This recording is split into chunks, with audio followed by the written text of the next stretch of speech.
بسم الله الرحمن الرحيم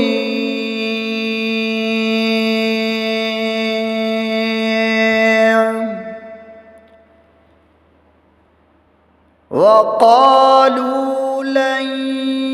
يدخل الجنة إلا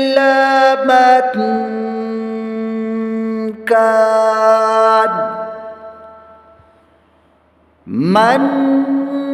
كان هودا أو نصارى تلك أمانيهم قل هاتوا برهانكم إن كنتم صادقين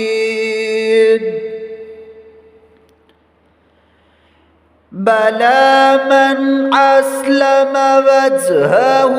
لله وهو محسن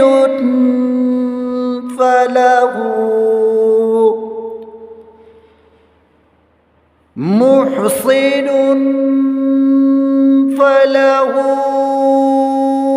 أجره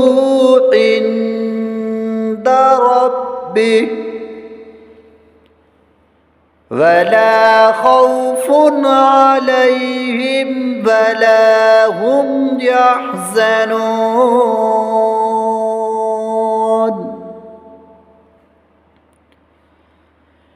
وقالت اليهود ليست النصارى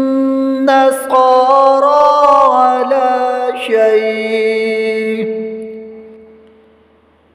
وقالت النصارى ليست اليهود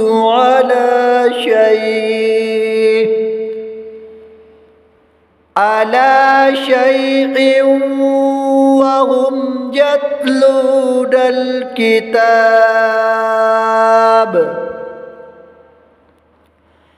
كذلك قال الذين لا يعلمون مثل قولهم فالله يحكم بينهم يوم القيامة فيما كانوا فيه يختلفون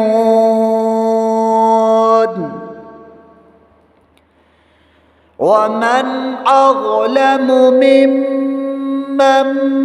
منع مساجد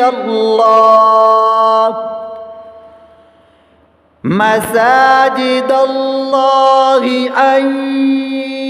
يذكر فيها اسمه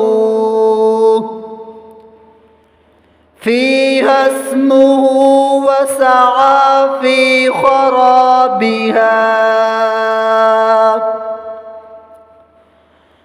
أولئك ما كان لهم أن يدخلوها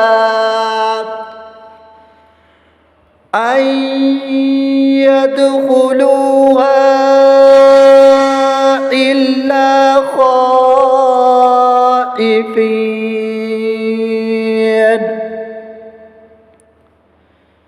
لهم في الدنيا خزي ولهم في الآخرة عذاب عظيم ولله المشرق والمغرب فأينما تولوا فثم وجه الله إن الله واسع عليم.